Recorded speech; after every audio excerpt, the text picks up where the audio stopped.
This is Inspector Gadget, coming to you from Droids Canada Podcast. Wowzers!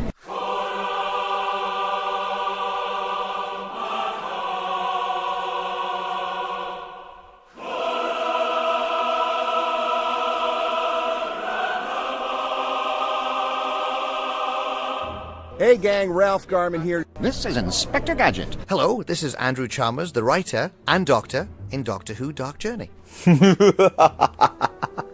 Hello, this is Dr. Steve-O. Hey, what's cracking, y'all? It's your boy J-Rock. This is James Duval. Hey, what's the sitch? This is Kim Possible. This is Jeremy Taggart. I'm Chris Holden Reed. I'm Commander Shepard. Hey, I'm DJ Jenny Rock. And I'm Neil Young. Hey, this is Andrew Cassess. Hey, this is Pat Mastroianni from Degrassi, Joey Jeremiah. This is the evil Dr. Bad Vibes. Then this is Messy Bear. And this is more from X-Men. Hi, this is Robert Carradine. This is Sean Gunn. Hey, it's Zach Callison. Hey everyone, it's Tammy Stronach from The Neverending Story. Everybody, this is the Governator. Listen, I'm telling you this, okay? So listen to me carefully. You're listening to Droids Canada. Can you believe that? I can't believe you're listening to it. Come with me if you want to live. Warning. Listener discretion is advised. That means there's a lot of fucking swearing. Hello. And here we are back on Stranger Droids Canada. I'm at Tri-City SuperCon, Kitchener, Ontario, here with Ivan Sherry. Is that, did I pronounce the last name right? That's right. How you doing, everybody? Excellent. Everyone's doing great as far as I know, so this is pre-recorded for our show. But, I'm here, I'm talking voice acting, I'm learning about voice acting now, and I understand that you are Inspector Gadget. I am. I've inherited a very famous raincoat. I am the voice of the new Inspector Gadget. We've done a couple of seasons, and I'm walking in some very big footsteps. Inspector Gadget was my childhood. Like, do you get to give the iconic Go-Go Gadget hand? You bet. It's funny, you know, the only person since I got the job about 5 years ago, the only person that I've met since that's never heard of Inspector Gadget is my mother. Is your mom? Yeah, but I guess she didn't watch it growing up. She never saw it. But apart from that, everybody knows who he is. Oh, and so it's a very fortunate, great gig to have. Yeah, and Dr. Claw. Yeah, Dr. Claw is someone that I have a lot of problems with. You know, I just can't get rid of the guy. Now, how did you get into voice acting? I started off, I trained as an actor, which is something that we get asked that a lot by fans. You know, I want to become a voice actor. How do I do that? And the first thing you have to do is start learning how to act, which is what I did. I did some classical theater training as well, and I came to Toronto and got an agent, started auditioning for commercials and little parts and this and that. And then after I got some traction, I started getting auditions for radio commercials and TV voiceovers and things, and then animation started to come. My first job was I had to voice match a very famous actor called John Neville, who was probably best known here for the X-Files. He played the well-manicured man, and I got this job, as I say, voice matching John for a show called Cyber Chase. And then I started to take a few classes and workshops and learn more, because every genre is a little bit different. The technical requirements are a little bit different. You don't do a voiceover for a video game in the same way that you do a cartoon, that you do an audiobook, that you do a podcast or anything else. So it's learning those different techniques of each genre, and things just started to hit for me, and I started booking an episode in a series here and there, and then I booked a series, and then a couple of years later something else, and then I auditioned for Gadget, and I didn't hear anything about it for about 3 months. My phone rang one day. It was my agent, and she said, "Oh, by the way, you've just booked Inspector Gadget," and that kind of was a wow. That's something I didn't think was going to happen for some. You kind of get trained to audition for a role, and then you just kind of forget about it.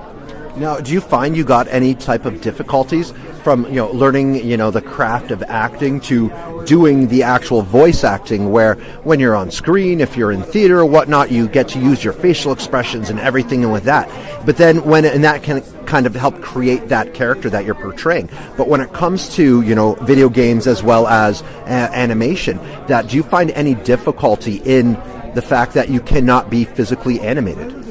It's a great question, and because really, as you say, when you're on stage or on screen, you have your body, your gestures, your facial expressions, and your voice to portray everything that the character is experiencing. And when you're in front of the microphone, you have to take all that and channel that solely through that mic, all coming out through your voice, and you have to portray, your emotional state and your physical state and everything else.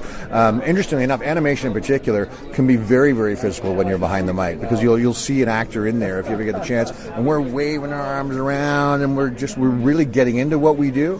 But the key is you got to stay. You can't move your head because you got to stay on the microphone. But a lot of us will come out of a record for a cartoon in particular, and we're exhausted and sweaty. So you're putting your entire body into that voice, projecting through the voice. Exactly. You're packaging everything that you would use when you were on stage or in front of the camera, and you're channeling all that and putting it together, and it's all got to come and be readable and recognizable solely through your voice. Do you find that same kind of goes along with voicing characters in video games?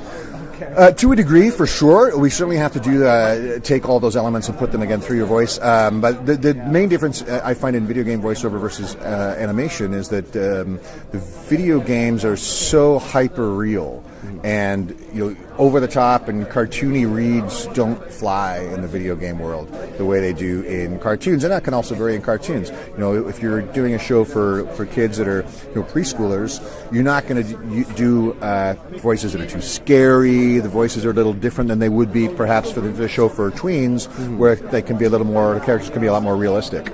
So there's very sort of subgenres in each. If that Now, makes sense. with Assassin's Creed being, one of the ones you have one of the posters here for, would that be kind of, because that's more of a teenager up style game, so that is something that is completely different than the preschoolish kind of voicing? Absolutely, yeah. The video games are super hyper realistic these days, and that's what they're looking for. And one of the big voice directors for Ubisoft here says it all the time. It's all about being absolutely real in real circumstances, and not being over the top, not having huge dynamics in the range of your voice, whereas in cartoons, obviously, if you say, hey, look, it's a rainbow, it's like, wow, there's a rainbow! And that's obviously not going to fly in the video game world. So it is. Well, depending upon what game it is. That's very true. That's very true. But in the games that I've worked on, whether it's I did the last 4 Assassin's Creeds, or Far Cry, or Splinter Cell. I mean, the games that we tend to work on here in Canada do tend to have that sense of hyper realism to them. Mm-hmm. So, what came first for you, the voice acting or the on-screen acting? No, I was on screen. It was theater first. Theater first, which I think it is for an awful lot of actors.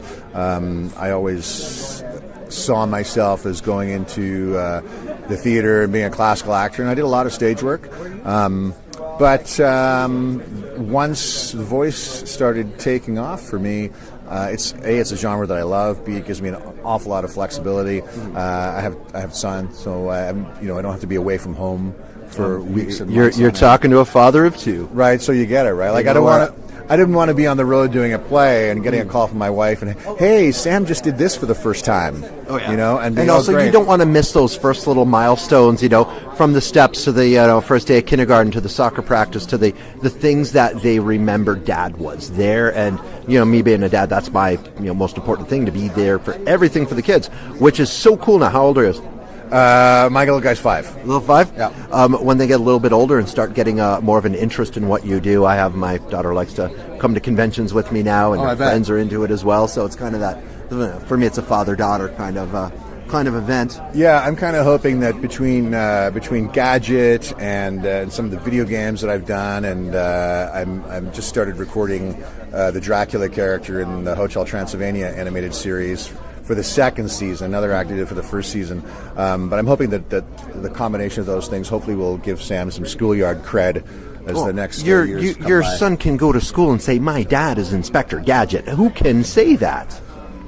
Well, there's me and Maurice LaMarche at the moment, I suppose, and that's about it. And that was like back like 80s, wasn't it? That was a while ago, yeah. That was like my childhood was Inspector Gadget. That was after Don Adams, who is sadly no longer with us. The great Don Adams, Maurice, the fantastically talented Maurice LaMarche, a proud Canadian, I might add, did Gadget for a while, and then when the reboot started in 2013, we started recording. They came to me, and I'm very grateful and very flattered. And as I say, hopefully it'll help my son out in the schoolyard from time to time. There you go. If not that, then when they get a little bit older, the Assassin's Creed will kind of, because that's such a solid video game name that's going to be going for a long time to come. It really is. And with the new game, with Assassin's Creed Odyssey launching yesterday, I think that it's the last two games in particular have been really, really good for the series. Syndicate was great too, and who knows where they're going to go. Oh yeah, it's such a everything that I was talking with someone earlier, turning into that whole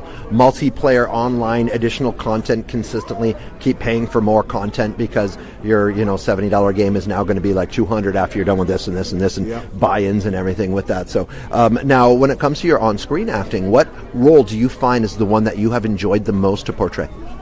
I think what I loved doing the most was playing Scotty Pullover in Fargo, in season 3 of Fargo. It was a great character, and it was a real pleasure working with Ewan McGregor, who is a lovely, lovely guy. And we laughed a lot. We talked a lot of politics because it was just after the election in the States, the last election in the States. And a lot of the big actors, when it comes for your coverage, so that the camera is coming over their shoulder to get all your close-ups and stuff. A lot of the big actors will go off and learn their lines, go back to their trailer or whatever it may be, do whatever they need to do. But he was there the whole day, the whole time for both the episodes that I did with him. And he was just like one of the guys. Just kind of like hanging out, getting to know the people that you're working with, and just being, being a friend. Yeah, totally. He really was. He was totally accessible and approachable, and he's one of those guys that gives the super A-list actors a good name. He's a lovely, lovely human being. Oh, it's awesome. That's why he's Obi-Wan. Yeah, of course. Exactly. So next up, you are working on, you were saying, Hotel Transylvania. I am. I started doing the second season of the Hotel Transylvania animated series this summer, and I think we're about 9. I think we recorded about 9 episodes into a 26-episode season. So that should take us through the winter anyway. We record every couple of weeks, twice a month. And they'll be out, I'm going to guess, sometime probably next fall-ish, maybe, I'm guessing. Although I don't Next fall, new season. Exactly. That is awesome. So, once again, I'm here with Ivan Sherry, voice actor extraordinaire, Inspector Gadget, Dracula, multiple other things, Assassin's Creed as well. I'd just like to thank you very much for your time here at Tri-City SuperCon, Kitchener, Ontario. My pleasure being here. Thanks for coming by, man. It's a pleasure talking with you. Thank you, sir. His eardrums were scientifically altered for world peace.